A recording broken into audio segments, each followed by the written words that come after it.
حي على الفلاح.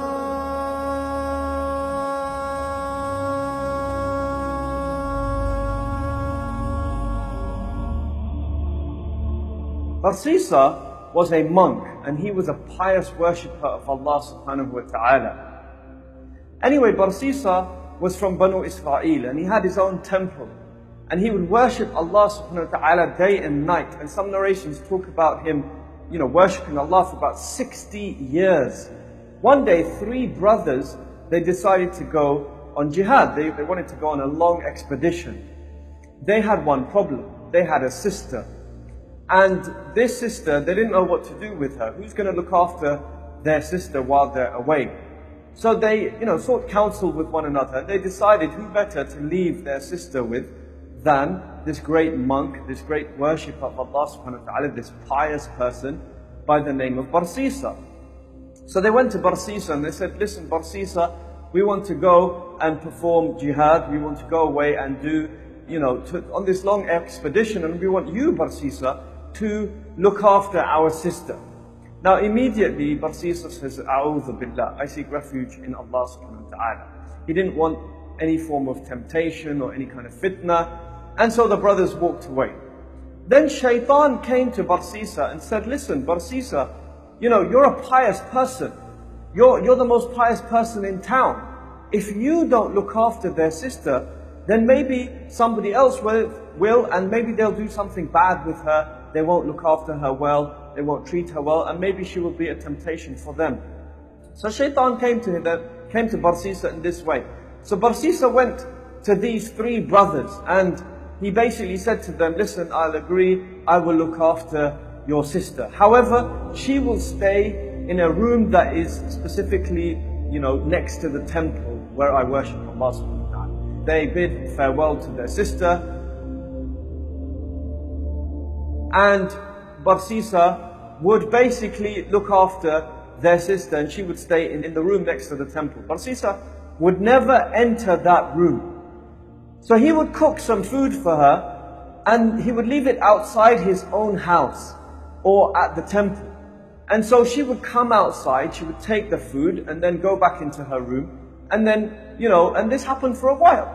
And then eventually Shaitan came to Barsisa and said, listen, this poor woman, she's coming outside of her house in order to get this food. What are you doing, Barsisa? You should at least take the food to her, so she doesn't have to come outside. She's a beautiful woman. Maybe someone will see her and maybe they will do some kind of harm to her. Barsisa eventually, he started taking the food to this woman's house. And he would leave the food outside the house of this woman, outside the room of this woman, knock on the door, and then he would disappear. And as such, the woman would come out, take the food and go back in. And this happened for a long time. Remember, the brothers of this sister, they'd gone away on jihad on this long expedition and they hadn't yet returned. So this happened for a long time. Eventually, Shaitan came to Barsisa and says, look, she's still coming outside, she's all alone, she's going to come out of her room, and what's going to happen? Maybe someone will see her, she's a beautiful woman, and perhaps, they will do some harm to her. So Barsisa said, okay, look, what I'm going to do, I'm going to go inside the house, leave the food there and come out. I won't say a word. So he started to do that. He'd knock on the door, she would open the door, and then he would leave the food inside of her house. And this happened for a long time. He would not utter a word and she would not utter a word. Then as time went on, Shaitan came back to Barsisa and says, listen Barsisa, this poor woman, she's by herself, she's going to go mad. Her brothers have gone for a long time, she doesn't go out much. She doesn't have anybody to speak to. You should at least ask how she is. So Barsisa initially started to talk to her from outside of the door. So he'd go and leave the food, come out and speak to her from behind the curtain. And as time went on, slowly, the chats became longer, it became a bit more informal, and he began to enjoy her company. So Shaitan came to him once again and says, what's the problem? Just go in, have a little chat. You're a pious person. And so he started to go in and visit this woman. And as time went on, the chats became longer. He would end up spending, the night in her house. And eventually they fell into zina. This great monk, this great worshipper of Allah subhanahu wa ta'ala, this person who engaged 60 years of his life in the worship of Allah subhanahu wa ta'ala, and he was a pious man. Eventually shaitan tricks him and eventually he falls into zina. She gets pregnant, she gives birth to a child, and still her brothers haven't returned. So shaitan came to Barsisa and says, listen, Barsisa, what's going to happen when these brothers come back and they see that you've committed zina with this woman? You better kill this child. You better murder this child. So Barsisa goes away and he murders this child. And as time goes on, shaitan comes back to him and says, Barsisa, are you crazy? What are you doing? Look at this woman. Do you really think you have just killed her child? Do you really think she's going to keep quiet? She's not going to keep quiet. She's going to inform people that you've murdered her child. She has this love for her child. So Barsisa, he asked, what should I do? Shaitan said to him that, listen, you need to murder this woman and bury her, and people will believe you. Just say that she fell sick and she died and you buried her. And this is precisely what Barsisa did. He murdered this woman. Eventually the three brothers come back. They come to Barsisa, asking about their sister, and Barsisa says, listen, I'm really sorry, but your sister, she fell ill and she died. And so the brothers, they believed Barsisa. Barsisa was a pious man as far as they're concerned. He was a monk. He's been worshipping Allah for 60 years. So they go back home and then they go to sleep. And that night, one of them had a dream. He woke up in the morning and he said, listen, I had a really strange dream. I had a dream that the place where Barsisa told us where our sister is buried, in fact she's not buried there. She's buried in another place. And actually he had committed zina. She had a child and he murdered both the mother and the child. And in fact, this is what Barsisa has done. So the another brother, he says, you know what, subhanallah, this is exactly the same dream that I had.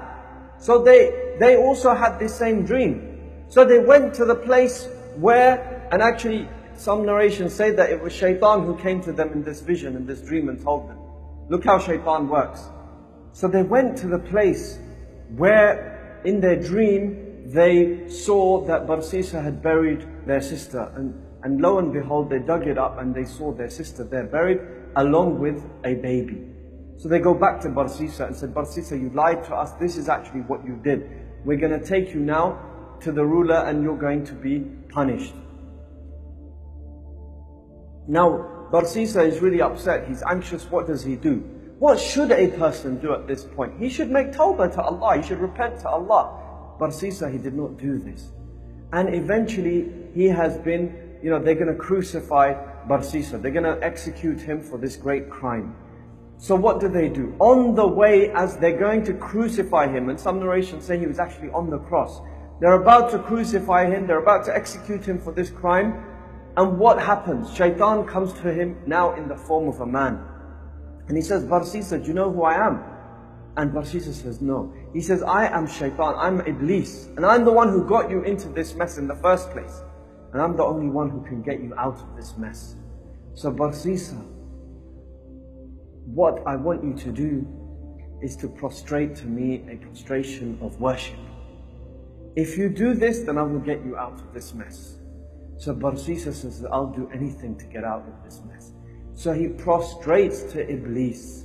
He prostrates to him as an act of ibadah to shaitan. So when he prostrates, shaitan disappears. And they crucify Barsisa.